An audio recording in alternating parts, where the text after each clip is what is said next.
I'm Justin Silverman of the New England First Amendment Coalition. Welcome to another 30-minute skills, how to verify information online. Every month we at NEFAC offer lessons on valuable practical skills that can be used immediately in your work. If you missed one, they're all available at nefac.org/30-minute skills.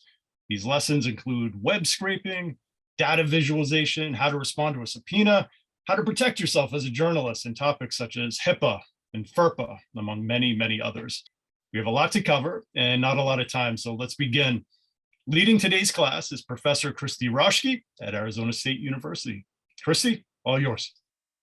Thank you, Justin. Thank you so much for having me. I feel very honored to be here with all of you today and to spend the next 30 minutes with some tangible tips and tricks. So my topic today is, maybe not something that's easily done in 30 minutes because there's an awful lot to verifying information online and thinking about misinformation and kind of the roles that sort of the unique role that journalists and journalism plays in this effort. So I have decided to kind of stick with some things that are sort of tried and true, and again, that I can cover pretty quickly, knowing that some of this might be maybe not new to you, some repeat to you, but I want to provide a little bit of additional and updated context that maybe perhaps is new to you. And another thing that I'd like for everyone to be thinking about sort of as I'm sharing these things is how you might share these tools and tips and tricks with your audiences, whether that's your readers, your listeners, or even your friends and family. Because even though some of this stuff may seem rather obvious to people whose work it is to uncover stories and verify information, it might not be so obvious to the rest of us. So kind of starting with this context, I think that we all are very aware of, what's happening online and that mis and disinformation are alive and well, and that being able to verify and, locate and determine that information is credible and trustworthy and accurate can be very difficult for people. I think we've seen that playing out globally for the last several years, but it is changing a lot. And it does feel sometimes to me, as someone who spends all my time thinking about this, that maybe the context we have for what misinformation looks like or what a deep fake is, or some of these things that we keep hearing about in our national media, maybe our idea of it is a little bit dated even at this point, even though it's still a new phenomenon. Misinformation changes fast. So I wanted to kind of start with some of the things that we're seeing lately and kind of frame this as, sometimes I think when we think about verifying information online, we're like, are we looking at a website that's real or fake?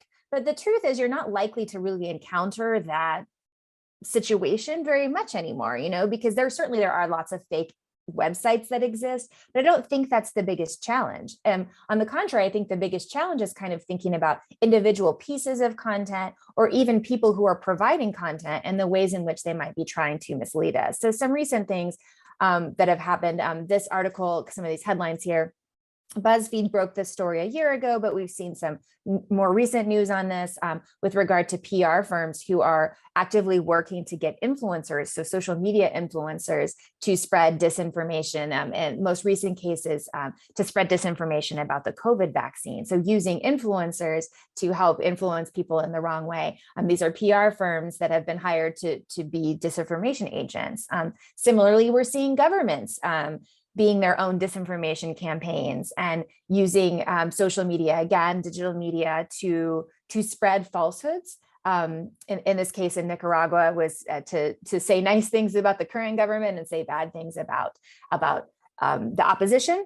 Not a new story, but again, in this world of misinformation, the tools that people use, these active agents are people that we might be trying to use as sources or might be coming to us to give us story ideas. And so it's really important to know that we're not just talking about rogue actors here. There's a whole network of people who may be coming to you as potential people that, ideas for stories that you're not going to want to listen to. So it's always good to keep our guards up, which again, I know this is not new for you, but just something to keep in mind. On the topic of sort of synthetic media, or what you may have heard of as deep fakes or sort of AI-driven media, we've seen a lot of new changes and kinds of the things that might trip people up. And so far, we're not seeing a lot of like deep fake video, so completely altered video. We're seeing kind of more on the cheap fake side of things where, you know, it's doctored video that maybe doesn't look super realistic, but people are still maybe falling for it a little bit anyway. But some of the things that are kind of gaining in sophistication more quickly relate to audio and images. So I recently came across a couple of stories about bots, voice bots being used as, you know, getting these kind of voice automated calls, people using them to steal your two-factor authentication codes. So I think at this point, we're kind of used to getting phone calls from bots. Sometimes we ask for them, sometimes we don't. Sometimes we're asking, you know, the callback bot that says your place in line is now up. Those are bots that we've come to accept. So it's not entirely out of the realm of possibility that a bot might be contacting you. You know, it's not even a voice that's meant to really sound like a human. But at this point in our kind of dealings with customer service agents and that sort of thing, sometimes we're talking to real people, sometimes we're not. And it's, you know, we know to expect that it could be one or the other. And so there's all these new sort of scams that arise with relation to two-factor authentication. If you have a callback number as that second factor, hackers are coming up with bots to do that. So, you know, again, it's like this world of sometimes we're talking to real people, sometimes we're not, and we may be comfortable living in that gray. But when it comes to verifying information, again, sort of being on our guard. And then another thing I came across recently is this AI character. So there's companies that are developing, you know, AI faces. So this is a person that doesn't exist in the world. She's a complete composite created by machine learning. And her job is to appear in marketing materials. So they will hire her out. She's got a real voice that was simulated to be able to be used for any number of purposes at any point. And now they use her voice, her voice to spread it across any number of marketing materials. So you might see this person in an ad for something, you might see this at Amazon customer service. So this is a new kind of way to create people, voices and faces that we'll come to interact with in ways that aren't bad, it's just different. And that just kind of makes this world a little more tricky. And so when it comes to, is it true or is it false? I don't really think these are the questions, or is it real or is it fake? I'm not really sure these are the questions we're trying to ask anymore. I think the questions we're trying to ask are, what's the purpose behind this? Is this authentic? You know, should I believe that the purpose of this is real? What are they trying to do? Are they trying to sell me something? These are the questions we want to be asking rather than, is this fake? Because we are kind of headed into a world where we'll be encountering fake people a lot. And that won't necessarily be a bad thing, but we're going to need to know how to account for that, especially in journalism. So you all, most of you on the call probably are already actively engaging in something called lateral reading, which is what the Stanford History Education Group refers to as the idea of reading across things. So when you come across a piece of information, a fact in your story, your reporting process, and you're not sure if that fact is believable or credible, you are probably already very actively opening another tab and looking for other voices on this matter. That's what we call lateral reading. And I imagine you do that all of the time in your daily practice. And that's probably the best way for you to verify information, whether it's misinformation, if it's real, if it's fake, if it's credible, all of those words that we use to try to determine whether we want to include this information in a factual resource.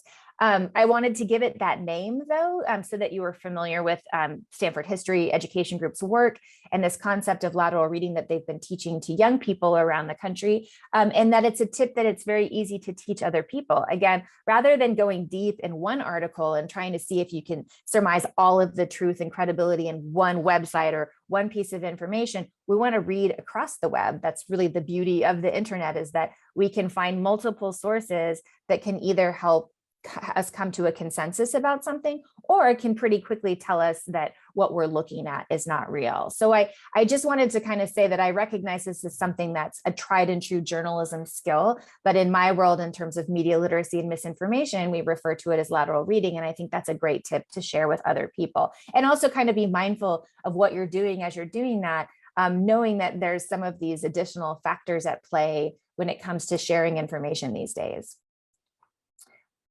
But I did want to talk, I did want to talk a little bit about a specific trait, which is reverse image search. This is something that comes up often because images proliferate online. Memes are everywhere. It's very difficult sometimes to determine the provenance of an image, and it's super easy to edit an image. Pretty much anyone can do it with free tools online. Again, you know this already, and reverse image search may not be a new tip to you, but just thinking about ways you could teach this to other people. There's never a shortage of things that come up online where you're like, is this real? And now this is probably not something you would be writing a story about. So I came across this image a couple of days ago. It's an In-N-Out burger cup that supposedly has printed on the inside, "Let's go Brandon," which is a sort of signifier of certain anti-Biden groups and people online who you're using this kind of code. So supposedly this image is out there circulating on Twitter and other places, which indicates that In-N-Out's printing these cups. I mean, I think we all can say there's probably no chance that that's true. But one of the steps you want to take in a role as a journalist or a news organization is to go the extra mile and prove that it's not true. So the nice thing is that Google makes it very easy to search Google for its images. And so you just right click on the image from any place that you find it online and choose search Google for image. And so just kind of walking through this process for those of you who haven't done this before, it works similarly if you're using a different browser. I just tend to use Chrome. It's kind of the most seamless. So I'm going to search Google for the image, and what comes up is going to be several images. So it thinks it's a cylinder. I can see several different versions of the In-N-Out burger cup, and then also some images that don't relate at all. And what I noticed from this is that across the top, I see that there are a couple of cups with the Bible verse John 3:16 imprinted on it. And so I'm thinking, okay, well, maybe this is another Photoshop job, and that people have been doing this with In-N-Out cups all the time. I'm not aware of this, or maybe there's something more to this. And so I look across these examples and I see one of them comes from a Yahoo Finance story. And so even though the headline says Wendy's new logo secret, which doesn't seem to be about the cup, I went ahead and clicked on this article. And what I found was that In-N-Out does in fact print Bible verses on the bottom of its cups. This is a practice that the owner of In-N-Out has talked about publicly before. So now I understand the context behind why someone would say that there was this printed thing on an In-N-Out cup. And it not only helps me verify that that first image was not accurate, but also provides me, again, a little bit more context about how these things come to be. And if I am going to write a story, maybe it's about the ways in which people are using this term, "Let's go Brandon." This is something I could include in the story. And again, also just a very simple, like 3-second steps for how to help people determine that it's not real. There are other reverse image search sites. Sometimes the Google it's really hard for me to say. The Google reverse image search doesn't turn up everything that you're looking for. So TinEye is a great place to go. You can either put the URL of the image right inside its site or upload an image, and it will do the same thing. But sometimes it has a different set of search parameters. So sometimes you might find something on TinEye that you wouldn't find on Google. There's also Yandex, which is a Russian search engine that can do reverse image search. That's going to give you a more global scale. Baidu is a Chinese search engine that can do the same thing. So you have a couple of different options if at first you don't succeed in finding what you're looking for. I'm going to walk through kind of one more example. Again, this is very new. So the great thing about what I do is that, again, there's no shortage of examples that are hot off the presses. And so this was a tweet I came across last night. You may have seen this if you were on Twitter or social media. There is a growing trend of people online trying to claim that the really awful tragedy that occurred at the Astroworld concert in Houston this weekend was the work of a satanic cult, and that this has given rise to a sort of new satanic panic. And I was investigating this for myself last night. Again, I don't think this rises to the point of a story at this point. This is more my curiosity to think about how these stories spread online. But I came across, a lot of really suspect tweets, but this one in particular, I thought we could walk through quickly. So a couple of things that strike me. First of all, I put a big red X through it because I want to, emphasize that this is not accurate information. This is not true. Not that I verified it, but I think we can just safely say this is a myth. But I wanted to point out this one in particular because the The Twitter photo is a little kind of innocuous. You can't really see the person in it. So that raises some red flags for me. Twitter handle American Girl, but or Twitter name American Girl, but the Twitter handle is YOLO with some various letters afterwards. So I'm like thinking, I'm not really sure if this is a real person or it's not a real person. It's good. And this tweet's getting a decent amount of engagement, 82 likes, 21 retweets. So I thought I would investigate a little bit more. And when I look at the Twitter profile, which is always the first thing I would recommend you do when you're trying to determine whether or not a tweet is real, kind of take a look at some things on the profile. So we have some terms here that might be considered, maybe insightful, maybe things that are going to raise some flags. And clearly there's a persona here, but this person has a lot of followers, a lot more followers than I do. So that's also a red flag. I'm thinking, who are these people that are following the American Girl? And I don't know, I didn't spend a lot of time there, but you can usually follow that path down as well. But I wanted to focus on the image. So I did a Google image search for this image. And what I found quickly is that this image was actually cropped. So the actual image shows the whole person's face with some sunglasses on. And when you look at the whole image and you do a search for that, this is just some of the hits that came up. So it's tagged a lot of places in Pinterest. It's basically a picture of a person with beach hair, and I've seen it in a lot of hairdo magazines, but also in other people's Facebook profiles and other Twitter photos. So this to me says that this person, whether or not they're real or they're a bot, and we'll talk more about that in just a second, they're not using a profile picture that is them. So if it is in fact a real person, the profile picture is disingenuous. It's something that was taken from the internet. And again, if this were something I were considering using in a piece, I would not, because I don't think this is a trustworthy source. Maybe not the best example of someone a tweet you'd be embedding in a story, but it's a nice way to be able to show that process. So thinking about bots, American Girl probably is a bot. And it might be different from what you were thinking that bots, were like, because again, this bot seems to have a lot of human characteristics. It's not like it's not like a robot. There isn't a lot of misspelled words, but there are definitely some things to be concerned about. So some things to look for when you're trying to determine if social media accounts are real or if they're automated by bots. This is not a one size fits all thing, because some might have some of these things, some may have all of them, some may have none of them. But some of the things that you want to look at are what we just talked about. Is their profile picture suspicious, or is there not a picture there? Looking at the handle and the username and seeing if that might seem a little automated. What info is in the profile? Does it contain extreme or partisan language?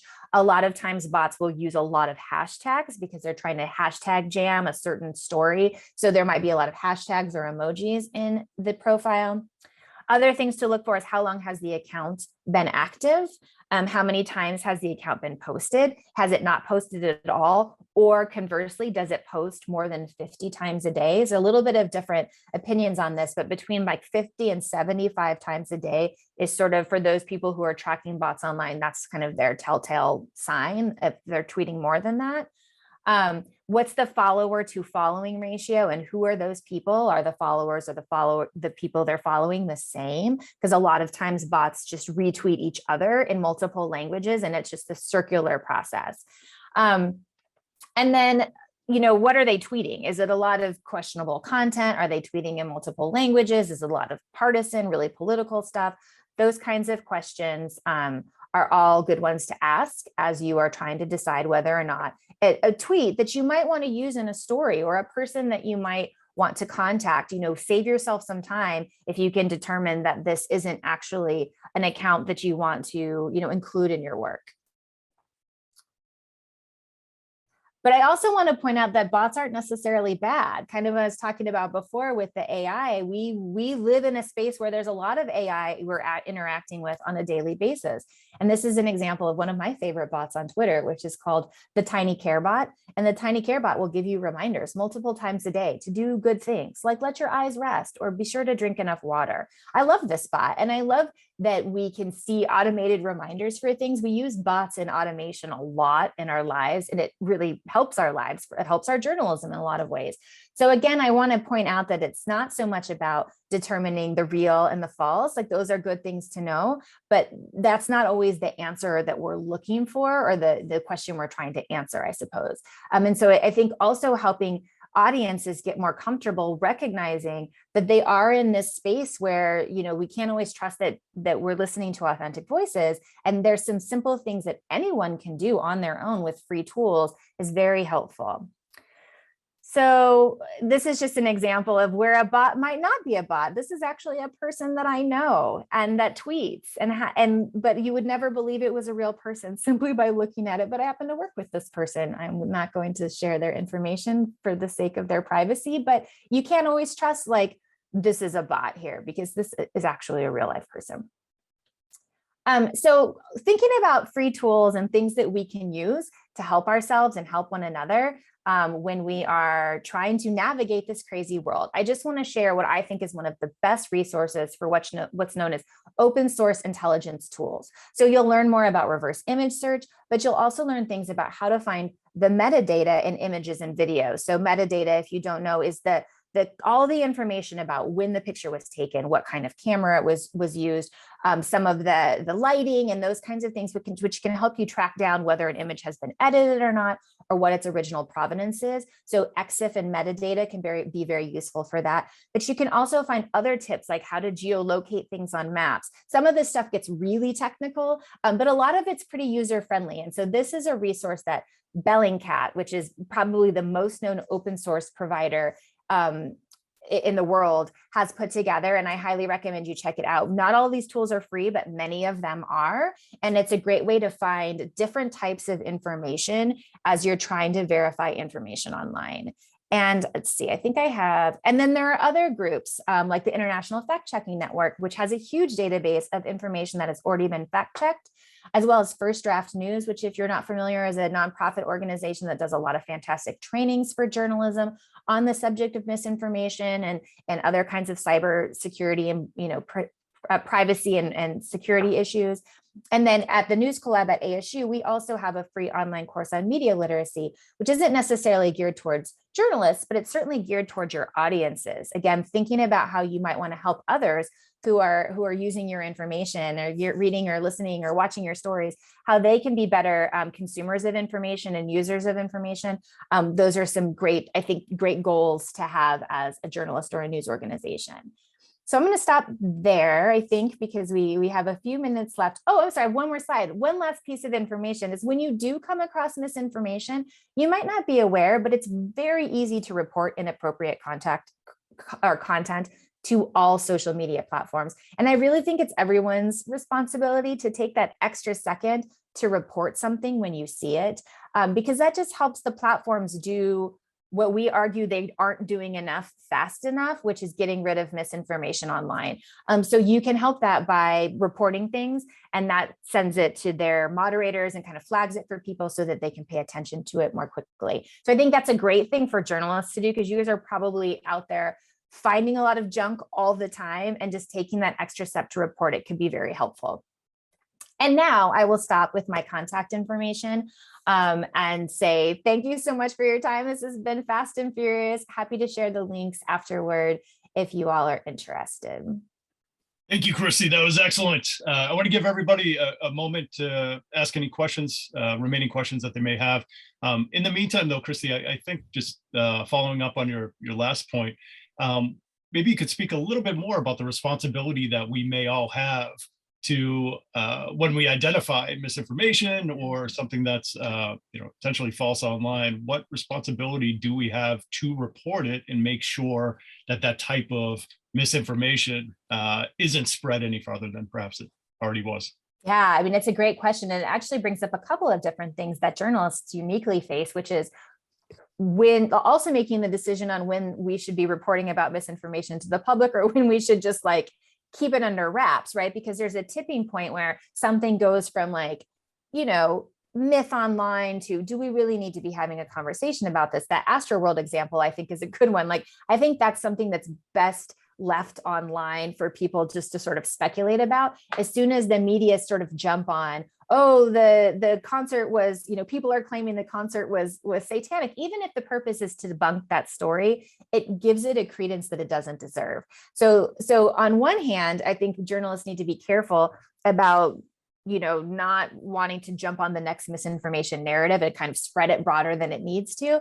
But on the flip side, because again, through the reporting process, there's probably a lot of reasons or opportunities when you come across, bad accounts, bad messages, bad memes. And it really is, I think, should be part of the professional process just to say, nope. And we should do that as people too, as users of social media. But I think just the sheer amount of time journalists are spending in engaging with information, it makes it especially useful if they are doing it, and helping other people learn how to do that, right? Because, again, we complain so much about what a terrible job the platforms are doing. And I'm not here to say that's true or not true. I agree. We all need to be doing more. Even with all of the thousands of people that platforms have looking for this kind of stuff, they can't do it all. So any little bit to just press a button, I think is helpful. Thank you. A couple questions here before we wrap up. This is an interesting one because we're often dealing a lot with various services and legitimate fact checkers to help us, right, in our fact checking process. And the question here is, are there any fake fact checkers out there, or individuals, organizations that are portraying themselves as legitimate fact checkers when they're in fact intending to steer us down the wrong path and convince us that something is actually true when it's not? Yeah. And I would also just ask if whether there are not, do you have any tips on how maybe we can be skeptical of the fact checkers themselves to make sure that we're getting the information we should? Right. It's a great question. So I'm sure there are. I don't know any off the top of my head. And I would say probably what's more accurate is that as opposed to being fake fact checkers, I think there are probably a lot of highly partisan fact checkers. So the great thing about facts in 2021 is that you can make a fact mean anything you want it to mean. And so I think there are groups that are very partisan in nature that are checking facts, and I use air quotes to say that there is a reason the fact check turns out the way it does. And it's interesting because some of those fact checking organizations were born out of the belief that the fact checking, like the International Fact Checking Network, has an agenda, right? So there's these